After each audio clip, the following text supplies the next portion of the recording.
আসসালামু আলাইকুম গাইস, নিত্যদিনের রান্না চলে এলাম।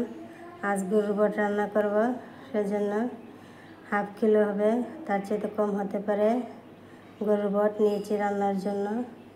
সেগুলোকে আমি রান্না করব, কীভাবে রান্না করি তাই আপনাদের সাথে শেয়ার করতেছি। একটা পাতিলে দিয়ে দিলাম গরুর বটটা, আমি আগে সেদ্ধ করে নেব, তাই কিছুটা পানি দিয়ে দিলাম। আর চামচ দিয়ে 2 চামচ করে ধনিয়া, 2 চামচ হলুদ আর 2 চামচ মরিচের গুঁড়া দিয়ে দিতেছি। সেগুলো দিয়ে জাল করে নিলে ভালো হবে, সেজন্য মশলা দিয়ে জাল করতেছি। আর কিছুটা লবণও দিয়ে দিলাম। নাড়িয়ে চাড়িয়ে চুলায় বসিয়ে দিয়েছি।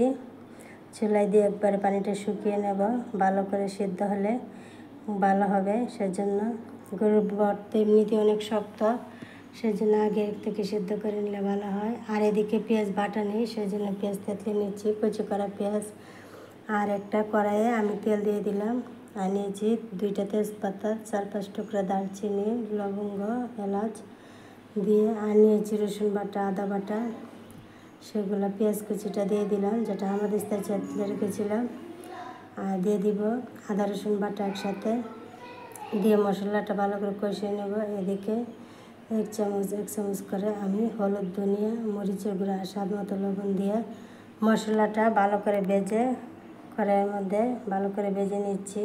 আর এদিকে আমি গরুর বটটা আগে থেকে সেদ্ধ করে রেখেছি, যাতে কড়াই দেওয়ার পর আর তেমন একটা সময় না নেয়। সেজন্য আমার মশলাটা কষানো হয়ে গেছে। এখন গরুর বট দিয়ে দিচ্ছি।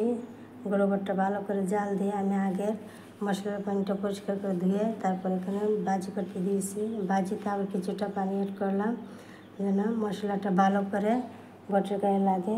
দেখুন, বটটা ভালো করে পানিটা শুকিয়ে শুকনো করে ভাজি করে নেব। সেজন্য নাড়িয়ে চাড়িয়ে নিচ্ছি, ভালো করে কিছুক্ষণ পর নাড়িয়ে দিচ্ছি। পানিটা ভালো করে সেদ্ধ হওয়ার জন্য পানি দিয়ে একবার শুকিয়ে সেদ্ধ করে নিয়েছি। আবার এখন কিছুটা পানি দিয়ে নাড়িয়ে চাড়িয়ে দিচ্ছি, কিছুক্ষণ পর নাড়িয়ে চাড়িয়ে নেব। দেখুন, আমার গরুর বট রান্না হয়ে গেছে। পানিটা আমি একেবারে শুকিয়ে নিয়েছি। কিছুটা সামান্য ভাজা ভাজা আছে, একবারে করকরা শুকনো করিনি, কিছুটা ভাজা ভাজা করে ভাজি করে নিয়েছি। প্লেটে ঢেলে নিয়েছি।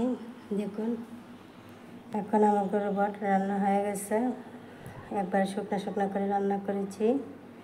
আমার মেয়েকে দিয়ে দিলাম খাওয়ার জন্য। গরুর বট রান্না করছি, গরুর বটের মোটা অংশটা রান্না করছি।